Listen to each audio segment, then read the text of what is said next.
Ito ng ating entertainment news, Maricel. Yes, Manong Ted, mukhang pumapag-ibig. Aha. Si Totoy Bato star Diego Loizaga. Kwento ni Diego, may ka-talking stage na raw siya ngayon. May talking stage pala.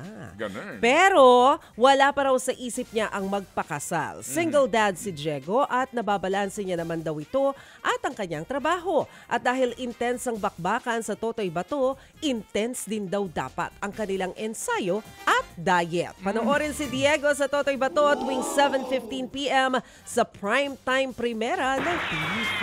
Bibida po naman si Dolly De Leon sa Season 2 at 3 ng Netflix live action series na Avatar: The Last Airbender.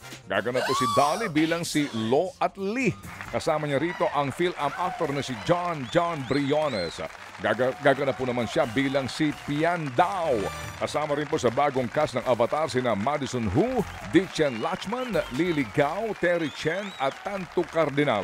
Sa ngayon po ay magsisimula na ang produksyon ng Season 3 ng Avatar: The Last Airbender at ito'y nagbabalik. At dito nagbabalik ang Phil-Canadian actor na si Gordon Cormier na gumaganap bilang si Aang. Umaalma si Andy Eigenman sa mga nagsasabing pinabayaan niya ang kanyang sarili sa paninirahan sa Siargao. Sa video ni Andy, ipinakita niyang nagpapahid siya ng sunscreen. Marami raw ang nag-a-assume na wala siyang pake sa kanyang balat dahil palagi siyang nakabilad sa araw. Marami naman na nagpakita ng suporta kay Andy. Kasama ni Andy sa isla ang kanyang partner na si Philmar Alipayo at kanilang mga anak. Talaga naman, ha? Pati ba naman yun? Hayaan na po natin siya. Namumuhay siya rin. Opo. Samantala po naman magbabalik po sa bansa para nga magkonsyerto ang American rock band na The Fray. Bahagi ito ng kanilang How to Save a Life 20th Anniversary Tour. Gaganapin po yan on December 12 sa Araneta Coliseum. Pilipinas po ang nag-iisang dadalawin ng The Fray sa Asia. November ng 2022, nang una pong mag-concert sa bansa ang Grammy-nominated na band. Kabilang po sa mga kantang pinasikat po ng The Fray.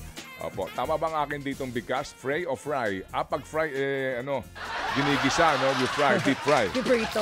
Sorry po, kasi dahil ko siya kilala. Opo, ang How to Save a Life, You Found Me, Look After You, Over My Head, at Love Don't Die. Paiimbestigahan daw ni US President Donald Trump ang mga Hollywood celebrity na umano'y nag-e-endoso kay Kamala Harris ng may bayad. Kabilang sa mga kinwestiyon ni Trump ang pangangampanya ni na Oprah, Bruce Springsteen at Beyonce. Natalo ni Trump si Harris sa eleksyon sa Amerika pero posibleng paglabag daw sa campaign rules kung mapapatunayang binayaran ng mga artista para mag-endorso. Wala pang tugon ng mga sinasangkot na artista ni Trump.